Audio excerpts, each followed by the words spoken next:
Hello and welcome to this roundtable about the industrial metaverse. I'm Rom Gayoso, your host, and in this roundtable, I'm also joined by Deb Dietz, conference's co-chair.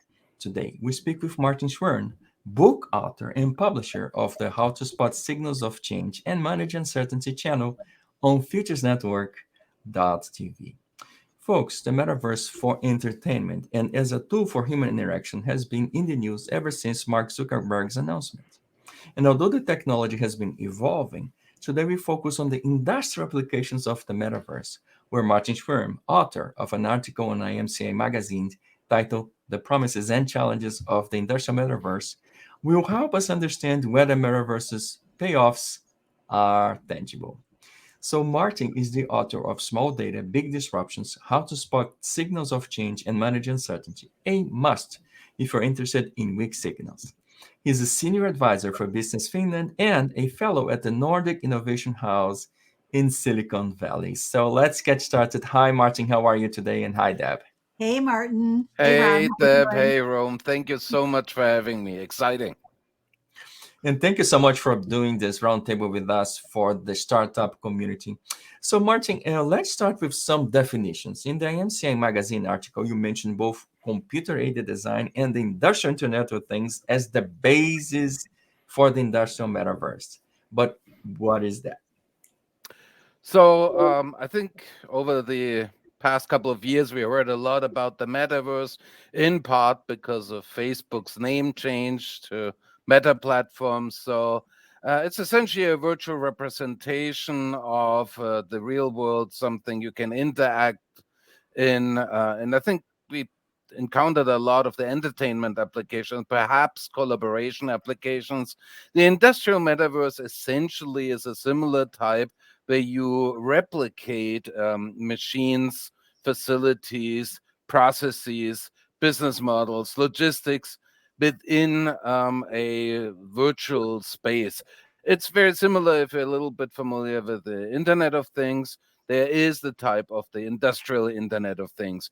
It's a little bit same thing, focused on the more commercial side. I actually do believe this will be similar to a lot of the internet applications that run in the background. So, as a consumer, you're not really accessing these applications, but they are the backbone of commercial applications of the economy as we know it. So, similar to the metaverse, we will have a lot of fun in the metaverse, but in the background, there will be the industrial metaverse that companies will work with. So I want to mention for the article, I had the pleasure that Tuli Ahava with Nokia and Carolina Salminen with VTT gave me their input. VTT is the Finnish R&D center that focused on new applications and looking a little bit into the future. I also want to note that in March 2024, I will have the pleasure to moderate stage discussions with industrial experts on the topic of the industrial metaverse at South by Southwest in Austin. So that if somebody has the time to join me, this would be great. Um, just to give you a little bit of the background why I mentioned computer aided design and the industrial Internet of Things, I wanted to put this in perspective because nothing emerges out from a vacuum. So there are precedents such as computer aided design and the Internet of Things. So Autodesk and what is called building information modeling. So essentially, the idea you pack all the information of facilities into the computer. That has been around for some 40 years. So I just want to make sure that we don't forget there is a continuation in the application. NASA, for instance, had a type of digital twin, which is a metaverse application, if you will, in the 60s, and you can see it in the movie Apollo 13 when things go awry and the engineers essentially plug stuff in a computer to see how they could salvage the situation. So, in a way, the industrial metaverse is the latest instantiation of such an application, a virtual representation. But I do believe it is a very powerful one. It is something that, similar to the internet, has a potential to change the way we interact with each other, with applications, with industry in general. Wonderful, wonderful. Martin, first of all, your article in IMCI magazine was phenomenal. I highly encourage everybody to read that. But in the article, you mentioned the Korea Advanced Institute of Science and Technology's Metaverse Factory Experience Center. So tell us a little bit about this center. Why is it so special? So, yeah, why did I pick that one? Exactly. Yeah. Good question. So, in general, stepping back, the industrial metaverse will improve planning, design, operations, maintenance, and logistics. And the Korea Advanced Institute of Science and Technologies Experience Center is trying to replicate this and kind of get an understanding what this is about. Korea in general is very interested in using metaverse applications. Some companies are already working with the industrial metaverse. And practically all large corporations are investigating the concept to prepare themselves for a future in which the virtual and the physical world essentially merge. Now, why did I pick this one? It's rather less because it's special per se, but it is a good example because it is meant as a teaching tool. So, which makes it easier to understand. It's not a complete factory. It's not the most complex application. It's a fairly straightforward use case to visualize and illustrate what industrial metaverse can do. Also, it is an educational tool. And we will later on, perhaps during our conversation, see a little bit that while there is a technology grandeur and all the potential applications, but in the end, people need to know how to use it. So, training and education is an important aspect. And this is what the center is trying to achieve. So, it was rather a very nice illustration in a limited way so that people can understand what this is meant to be and what it is about. Wonderful. Let's remain a little bit on the issue of education and uses of something like that facility. So you mentioned in the article, one of the benefits of the Korean Center and many others like that is the ability to shift expensive activities such as, prototype development, testing into this virtual environment, right? So what are some of the other benefits you see? Why should we continue to invest in such centers? What kind of benefits they will bring to us? Yeah, so going back to the cost reduction, prototyping, or and planning certain facilities and so on. I think it was. I'm blanking on which architect it was, but he essentially said it's very easy to change a blueprint with a pencil. Later on, it's very expensive to use a sledgehammer to make changes to the building. So, in general, use cases are likely unlimited. It's a little bit like the internet. If you think about what did the internet change, well, the question is rather what didn't the internet change? So I believe that the metaverse will have use cases across all industries and applications. So it also provides a pathway to digital twins, which is essentially an exact replication of, from body organs, human organs to the planet Earth. And actually, in the upcoming issue of IMCI, I have an article on digital twins. So if you're interested, there's a little bit more about it. So we have essentially exact virtual replications of physical aspects. And it goes from the small, as I mentioned, to like proteins, literally, to the all encompassing. So we have the virtualization of all those different buildings, cities, engines, systems, and all of them will not only be a good way to design your applications, to look at approaches and the logistics and the processes that we will employ, but it also will help researchers understand how certain dynamics are coming together, and it will be a good use case for education. So the next next group of researchers, engineers, and business people will have a great way to actually learn all the ropes and understand what it's about. The visualization will also enable planning and design, real-time updates. Once you enter or add sensors and additional information, will allow you to have a real-time monitoring system in place. You can use it for operational tasks once you have a fully functioning digital twin, so essentially an industrial metaverse that is really associated with a particular factory, for instance. Then it becomes a command and control center that you can use to get the information, but also to change, for instance, certain settings. In my opinion, what's really unique about the industrial metaverse is the ability to collaborate, to practice, and to test approaches and repeat such procedures to find counterintuitive solutions. Meaning, it's very difficult to build something, test it, and sometimes you actually have that. You have prototypes or you have smaller facilities that are built to understand how it could be improved. Now we can actually build the entire facility and we can go through it and see how this works, how the different systems are coming together, where potential hurdles, challenges are, and so on.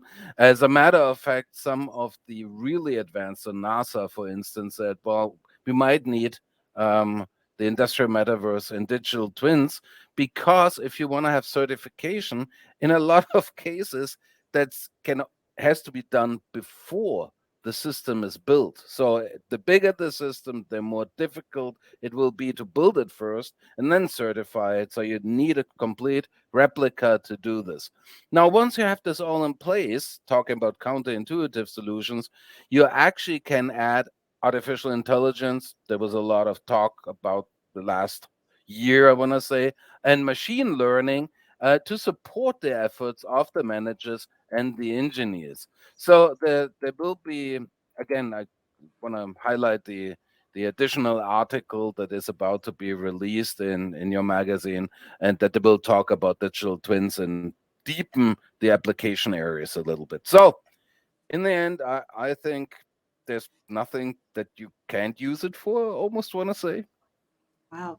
You explain all these activities, and the complexities involved. And I would imagine, thinking about this from a data point of view. So, I would, think that there's an incredible amount of data, that has to be gathered, collected, analyzed, and transferred, and all this has to happen in real time. So, how are we able to actually make those advances with the current infrastructure that we have, the telecom infrastructure that we currently have? Do we have to wait for 5G for that to happen? Just the sheer amount of data that needs to come in and be analyzed and reviewed seems relatively daunting. So that's a really interesting question. It really depends on the type of industrial metaverse you want to create. So you can essentially have one that doesn't require any 5G connectivity or any connectivity for that matter, because you essentially just build it up inside a computer. So the example going back to Apollo 13, that was literally housed in a computer. There was no real connectivity. They had some data that came from the actual Apollo spaceship, but in the end, they just looked at what they had. It was a contained box with all the information that you can do without any advanced networking capabilities in the background. But the closer you get to what I mentioned before, digital twins that actually take real time data, get all the sensor information, and even more, if you want to actually impact and influence the system or the factory from the industrial metaverse, now you have information coming in, giving you new insights, potentially even a emergency case, you inside the virtual representation making changes to the system that then get sent over to the actual physical factory. Now you see that suddenly you need a lot of information that is coming, but you also need very low latency, meaning there shouldn't be a gap in the information. If you press the button, it should be as real time as possible to make the changes for safety and security purposes. This will will be 5G. It will be all the follow-ups, because as we roll out with the metaverse, we will increasingly have information, visual information, camera information, sensor information. You might get information from your supply chain partners that will affect you and your factory. So you can see how this quickly gets a little bit out of control, and you need all those capacities to transmit the information. Now, there are actually physical limitations, speed of light and such. So you need at one point and also think about, okay, so where do we have the servers? How do we connect them?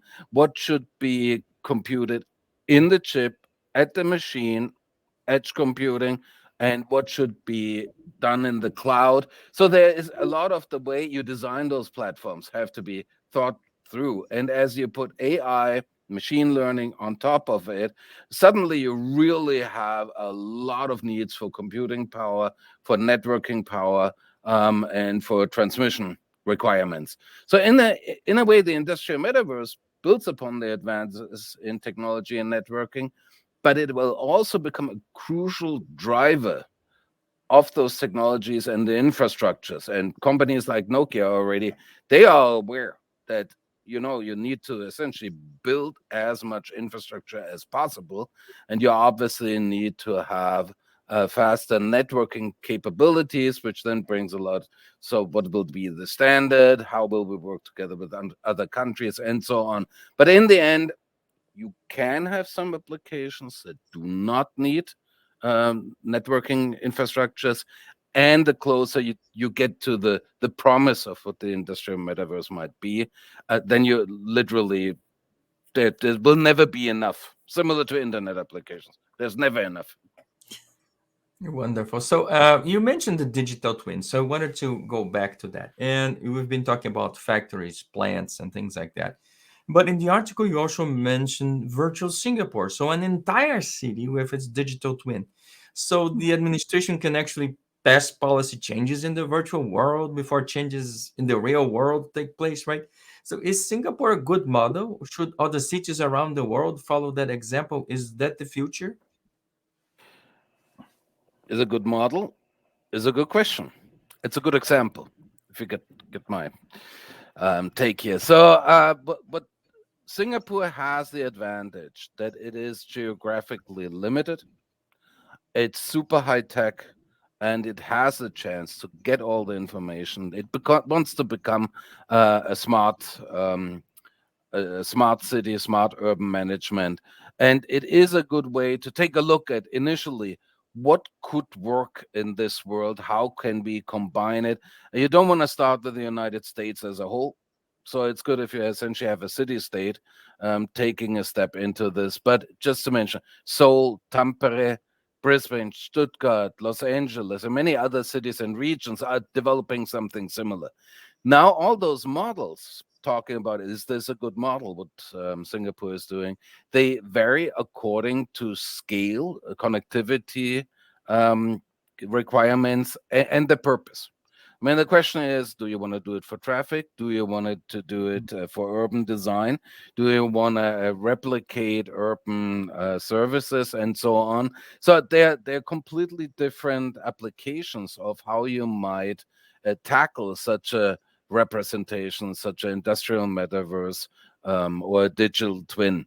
Meaning, it's I think it's very difficult to say, is it a good model and it should be replicated? It's more like, let's take a look at it, what it will be working, what are good applications. So it might be that they actually managed to do it all, but in the end, some of those applications, it's expensive and the benefits aren't really there. And other applications might be the low hanging fruits where it's like, wow, this really made a difference. So I think as virtual representations, digital twins of regions and cities roll out for the various purposes, it will be valuable to step back, take a look at all the different applications, take a look at all the technology setups, take a look at the purposes and what the payoffs were, and then essentially pick and choose the ones where we think, oh, this really makes sense. This could be applied to our own region, for instance. So the expectations of what you want to do with a digital twin will actually play a massive role. Wonderful. So I just want to remain a little bit on this topic. So I would have hoped or thought that maybe Potsdam would be digital Potsdam before we see Berlin digital, for example. But let's pick on Berlin. So because of the war in Ukraine, we had a massive influx of people into Berlin, an already densely populated city in the world, perhaps the largest city in Europe. And now all of a sudden you have maybe over 100,000 people converging into that city. So perhaps having a digital twin could have helped in terms of managing all of the city services. Wouldn't that be a good investment? I mean, could we make the case for that? So this is a very interesting question, because would you build up a system for a situation that is very difficult to foresee or predict? So in a way, this is a little bit of a, I'm not sure if anybody predicted that this would be possible 5 years ago. So, but in general, a digital twin would certainly help you for various reasons. So you could essentially have an application that would simulate 100,000 people moving around. What I mean by that is, it's not that it's a unique mass. It's that everybody has certain purposes. So some are trying to reunite the family, others are just there to regroup and then go back and help the country. Others want to establish a completely new type of living. Some might go use it as a landing pad to then move on. So you have all those individual interests, and a simulation could actually give you a sense of what different people would be doing and how they would move through a city and through a region, and what they would use and what they would need. So, yes, in general, it would be a good application. I do think it's a bit early for this, for the simple reason there's too many vagaries. It's not completely clear, uncertainty, how people, for how long, what will the war do. I think, you know, replicating a sewer system is a bit easier because you have a better understanding. So I think we want to start at the easy ones, but I do also believe that over time we will find very societal applications beyond the extreme of a war, but also how would we be able to help homeless? How could we tackle drug addiction, domestic issues, and so on. I think that there will over time be a lot of ways where we can use information that comes from the urban environment to help social workers, for instance, to make sense of it. Wonderful, wonderful. Coming back to the article that you wrote, you named three areas where the industrial metaverse needs to focus, so that we can, actually achieve the benefits that we expect. Design work. You talk about human resources and leadership. So, talk to us a little bit about those three areas. So I actually have to call out Carolina Salminen with VTT that really highlighted those areas.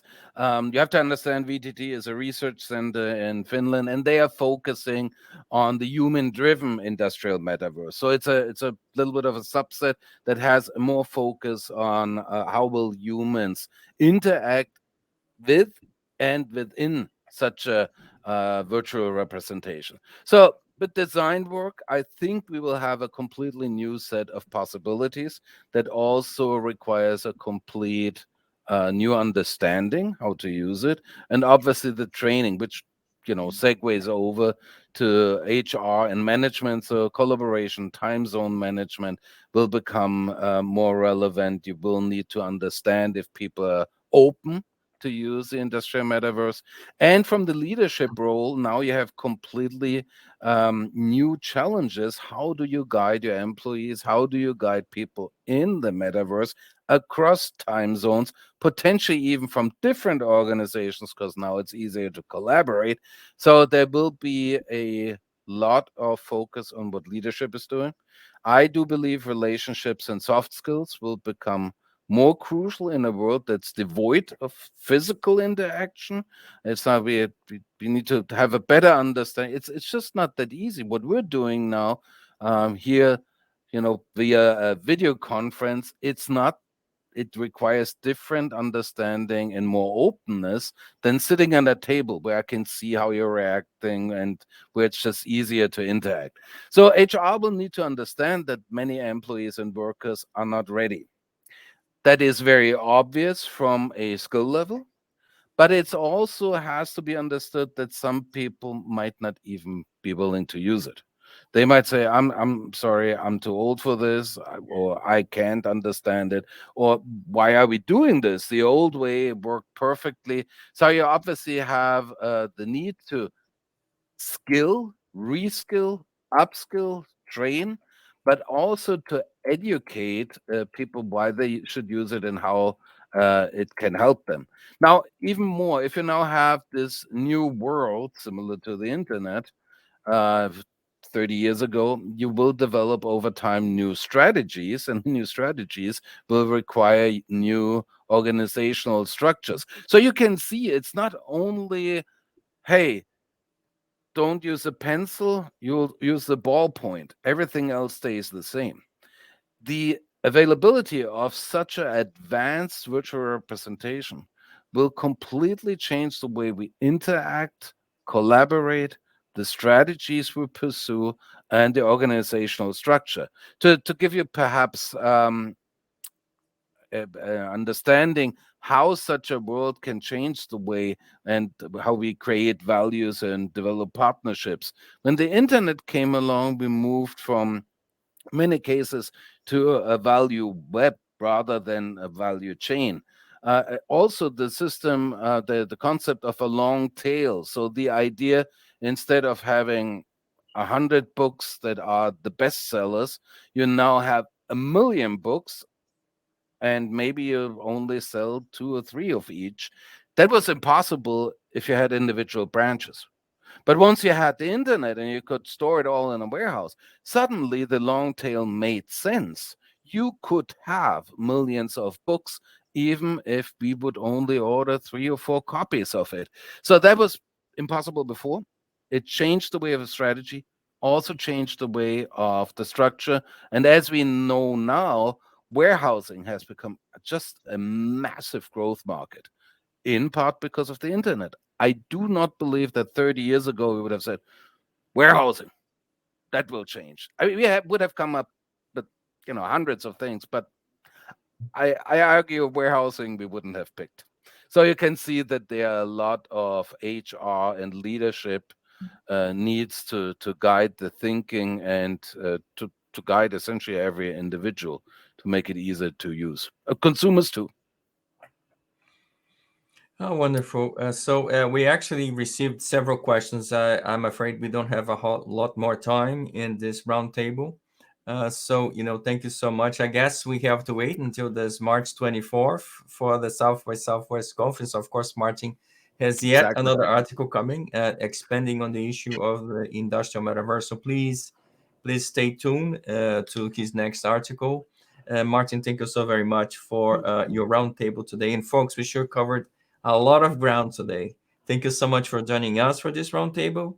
And we hope you learned something new about the industrial metaverse, its promises and challenges. So thank you so much. Thank you so much for having me. Really appreciate Martin. it. Thank you so much, folks. See you in the next session. Goodbye.